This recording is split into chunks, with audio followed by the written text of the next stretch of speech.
আর ঝাল ঝাল করে আলু দিয়ে খাসির মাংস রান্না করলাম, আর খাসির মাংসের সাথে ভাতটাই কিন্তু যায়। Good morning everyone, welcome to my new blog. অনেক দিন পর আবার খাসির মাংস নিয়ে আসলো, অনেকগুলোই একসাথে, কারণ খাসির মাংস তো অ্যাভেলেবেল পাওয়া যায় না।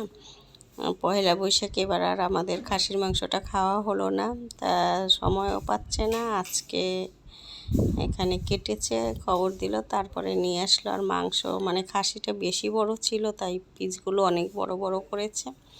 আমি এবার কেটে নিলাম, কিছুটা রেখে দিলাম, কিছুটা না অনেকটাই রেখে দিয়েছি, আর আজকের জন্য কিছুটা নিলাম। তো মাংসটা কাটা তো হয়ে গেছে, এখন একটু ধুয়ে নিচ্ছি। আর খাসির মাংস তো ক্লিন করতে অতটা সমস্যা হয় না। মাংস ধোয়া হয়ে গেল, এখন রান্না করে চলে আসলাম। আগে আলুটা ভেজে নেব, পাশের চুলায় ডালটা হচ্ছে। আম দিয়ে আজকে ডাল তৈরি করেছি, আর কিছুই করলাম না। তা আলুটা আগে ভেজে নিচ্ছি। যেহেতু খাসির মাংসে কিন্তু আলুটা অনেক আমার কাছে ভালো লাগে, সবার কাছে ভালো লাগে কিনা জানি না। আমার মাংসের চেয়ে ঝোল আর আলুটাই বেশি ভালো লাগে, তাই একটু বেশি করেই আলু দিলাম। আর ওই যে আলুটা দেওয়ার সময় দেখতেছি, মানে প্রথম লবণ দিলাম, তারপরেও দেখি অনেক ছেড়ে, এই কারণে আবার একটু হলুদটাও দিয়ে দিলাম। এটা দিয়ে আলুটা একটু ভালো করে ভেজে নেব, যেহেতু খাসির মাংস রান্না করতে তো অনেক সময় লাগে। তাই আলুটা আগে ভেজে রাখলে যে পরে আবার দিয়ে দিই। আলুটা একটু ঢেকে দিলাম, একটু লাল লাল করে ভেজে নেব। এই যে আলু ভাজা হয়ে গেল, একটু সুন্দর করে ভেজে নিয়েছি, একটা সুন্দর ঘ্রাণও বের হয়েছে।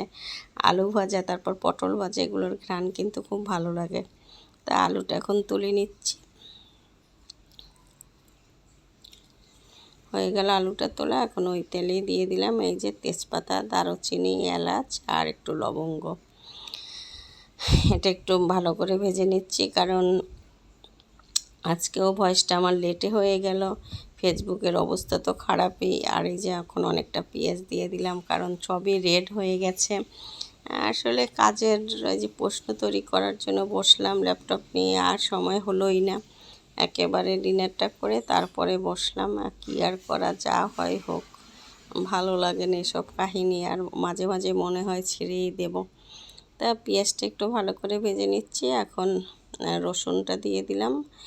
এই আগের রসুনটা আমার ফ্রিজে ছিল, তো একটু কেমন জানি সবুজ কালার হয়ে গেছে, আজকে আবার একটু বেটে নিয়েছি। অনেক দিন পর আজকে আমার ব্লেন্ডার মেশিনটা ঠিক করে নিয়ে আসলো, এখন জানি না। আর এখন দিয়ে দিলাম জিরে বাটা দিয়ে একটু জল দিয়ে দিলাম। আর এখন গুঁড়ো মশলাগুলো দিয়ে দেব। যে হলুদের গুঁড়ো, তারপর মরিচের গুঁড়ো আর ধনিয়ার গুঁড়ো, এটা দিয়ে একটু মশলাটা কষিয়ে নেব। আর যেহেতু খাসির মাংস রান্না করতেছি, তো তাই তেলটা প্রথমে একটু কমই দিলাম, আর সরিষার তেল দিয়ে রান্না করতেছি। তবে খাসির মাংসটা একটু কেমন জানি ছিল। আর এখন এই যে 3টা কাঁচামরিচ দিয়ে দিলাম। মানে এত বড় খাসি কিন্তু তেল ছিল না। আসলে খাসির মাংসে কিন্তু মাংসের যে তেলটা, চর্বিটা, ওটা থাকলে মাংসটা টেস্ট হয়, কিন্তু খাসিটাই এত বড়, একেবারে আঁশ হয়ে গেছে। দীপ্ত দুপুরে খেতে অনেক কষ্ট হয়েছে, আর এই জন্য একটু দিয়ে দিলাম এখন জায়ফল আর জত্রিক। এটা কিভাবে দেয় আমি জানি না, আজকে একটু গুঁড়ো করে নিয়েছি। কিন্তু এটা দেয়ায়ও কাজ হলো না, মাংস সেই শক্তই ছিল। এখন চিন্তা করলাম যে পরবর্তীতে এই মাংস রান্না করলে আমার প্রেশার কুকারেই রান্না করতে হবে। তো মশলাটা ভালো করে কষানো হয়ে গেল, এখন মাংসটা দিয়ে দিচ্ছি। মাংসটা দেওয়ার পর না অনেক জল বের হয়েছে। মানে প্রথম দিন খাসির মাংস রান্না করলে ফ্রিজে থাকলে শক্ত হয়ে যায়, কিন্তু আমি দেখিয়ে বুঝছি যে এটা এত বড় বড় পিস, মানে শক্ত শক্ত, হাড্ডিগুলোও অনেক বড় বড়। এই কারণে জায়ফল জত্রিকের একটু গুঁড়ো করে দিলাম, কিন্তু কতটুকু দিতে হয় ওটার আসলে পরিমাণটা আমি জানি না। আধা চামচ দিচ্ছি, আমার মনে হয় একটু বেশি আরও দেওয়া লাগতো। আর এখন এই যে মশলার সাথে ভালো করে মিলিয়ে যে ঢেকে দিলাম। ঢাকনাটা তুলে দেখলাম যে অনেক জল বের হয়েছে, কিন্তু জল এত বের হলেও কিন্তু কাজের কাজ কিছুই হলো না। আবার একটু ঢেকে দিলাম। আর খাসির মাংস একটু রান্না করতে হয় আস্তে ধীরেই, কিন্তু এরকম কখনো হয় না। আসলে বেশ অতিরিক্ত বড় খাসি ভালো লাগে না, মিডিয়ামটাই ভালো লাগে। তো এই যে মশলাটা কষানো হয়ে গেছে, উপরে কি সুন্দর তেলটা বের হয়ে আসছে না? তবে মাংসটা শক্ত হলেও ঝোলটা অনেক টেস্ট হয়েছে।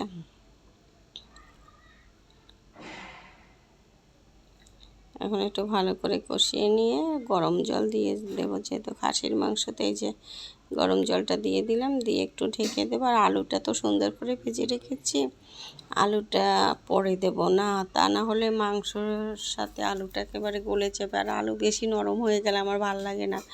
আমার আবার ওই যে মাংসর ঝোল বেশি ঘন আমি কেন জানি পছন্দ করি না। এই যে এখন আলুটাও দিয়ে দিলাম, মানে আমার কড়াইটা একেবারে ভরে গেছে। দিয়ে এখন আবার ঢেকে দিলাম। বারবারই ঢাকনা উঠে দেখতেছি, কিন্তু মাংস নরমই হচ্ছে না। এরকম অনেক সময় চুলায় ছিল। পরে দীপ বলল যে মা ক্ষুধা লেগেছে। দুপুরে একটু শক্তই লেগেছে, রাতে আবার অনেকটা সময় চুলায় ছিল, রাতে একটু নরম হয়েছে। তারপরে যে মাংসের ভিতরে যে একটা আঁশ, সেটা ওরকমই থেকে গেছে। এই যে এখন একটু দিয়ে দিলাম গরম মশলার গুঁড়ো, একটু ঢেকে রেখেছিলাম। হয়ে গেল আমার মাংস রান্না করা, এখন খাওয়ার পালা। কালারটা কত সুন্দর আসছে না, বাবুকে আগিয়ে দিয়ে দিচ্ছি, বাবু আগেই খেয়েছে। এখন আমিও ভাতটা নিয়ে বসবো। ছালা তো একটু করলাম, তা খুব ভালোই হয়েছে, কিন্তু একটু শক্ত ছিল।